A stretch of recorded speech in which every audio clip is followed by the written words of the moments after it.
अस्सलाम वालेकुम एवरीवन। आज मैं आपको बताऊंगा कि आपने जब एमडी कैट में एकेडमीज़ ज्वाइन करनी है फ़िज़िकल, तो आपकी क्या अप्रोच होनी चाहिए एकेडमी में। आपने जो 3 to 4 मंथ्स जो एकेडमी में गुजारने हैं, उस दौरान आपकी क्लास में क्या अप्रोच होनी चाहिए। तो उसके मतलब मैं आज आपको मुख्तलिफ पॉइंट्स में बताऊंगा। आपने पूरी वीडियो एंड तक देखनी है, आपको सारे पॉइंट्स क्लियर हो जाएंगे और आपने इस पर अमल भी करना है। देखें, जो सबसे पहला पॉइंट है ना, वो आपने क्लास में जो फ्रंट रो है ना, वहाँ पर बैठना है आपने। नो डाउट के बच्चे जो है बैक साइड पे भी बैठकर, एंड वाले बेंचेस में भी बैठकर मेरिट बना जाते हैं।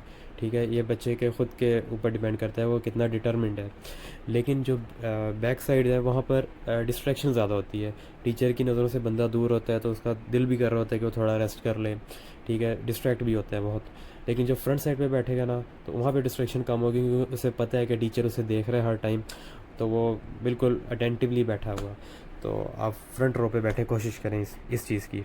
सेकंड पॉइंट ये है कि आपने जो क्लास के रिपीटर्स हैं या जो क्लास में बहुत पढ़ने वाले बच्चे हैं ना, उनके साथ दोस्ती करनी है। और इस चीज़ का आपको काफ़ी बेनिफिट होगा, ख़ासतौर पर जो अच्छे हैं ना, मतलब जो आपकी हेल्प ही करेंगे। आपने उनके साथ दोस्ती करनी है। आप उनके साथ बैठें, आप देखें, उनके नोट्स देखें, उनसे उनका पढ़ने का तरीका पूछें कि वो कैसे पढ़ते हैं। आपको कोई एमसीक्यू समझ नहीं आ रहा, उनके साथ डिस्कस करें।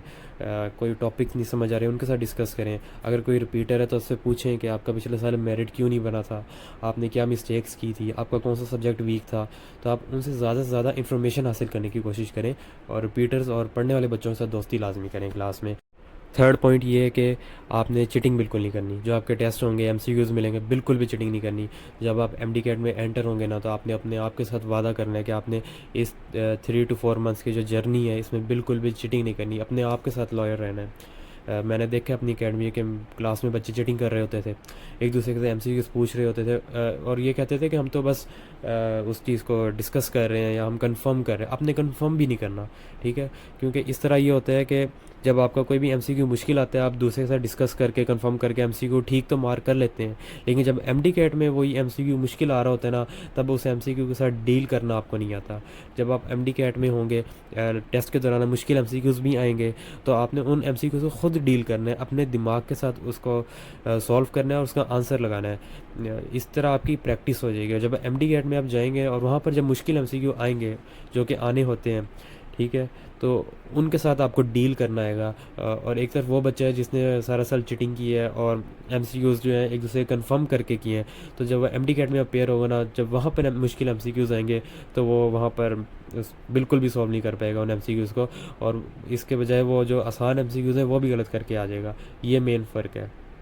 अगला पॉइंट ये है कि आपने टेस्ट दे दिया, अब टीचर आपकी क्लास में आएगा, वो एमसीक्यूज़ को डिस्कस करेगा।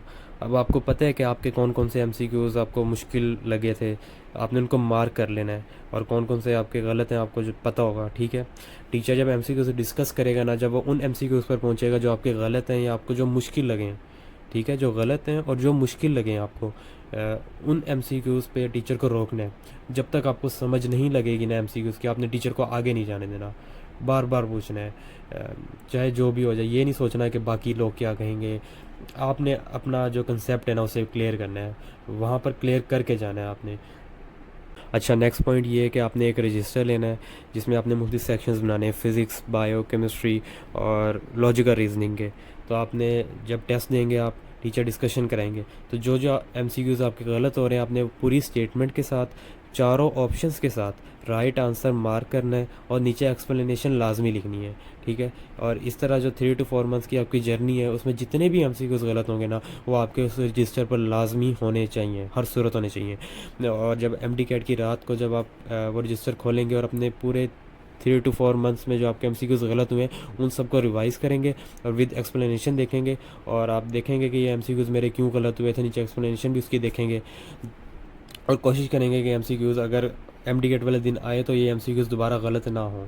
इस चीज़ का ये बेनिफिट है। और दूसरा ये कि जो आप घर में आकर जो एमसीक्यूज़ सॉल्व करेंगे ना, उनमें जो गलत हो रहे हैं एमसीक्यूज़ वो भी उस रजिस्टर पर ऐड करेंगे, और वो एमसीक्यूज़ जिनमें आपको कन्फ्यूजन हो रही है वो भी उसमें ऐड करेंगे। सिर्फ गलत नहीं, जो जिसमें कन्फ्यूजन है वो भी ऐड होंगे, जो आपको मुश्किल लग रहे थे, जो आपके गलत हुए हैं, उन सबको आपने उस रजिस्टर में लाजमी ऐड करना है, और एट दी एंड वो आपको बहुत काम आएगा।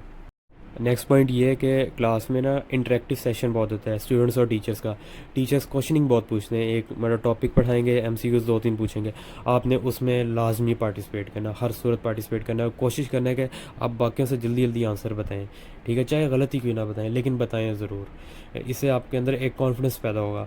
और जो ख़ास तौर पर जो रिपीटर्स हैं ना, वो तो भाई लाजमी इस चीज़ में पार्टिसिपेट करें, बिल्कुल चुप करके ना बैठे रहें, इंटरेक्टिव सेशन में लाजमी पार्टिसिपेट करें।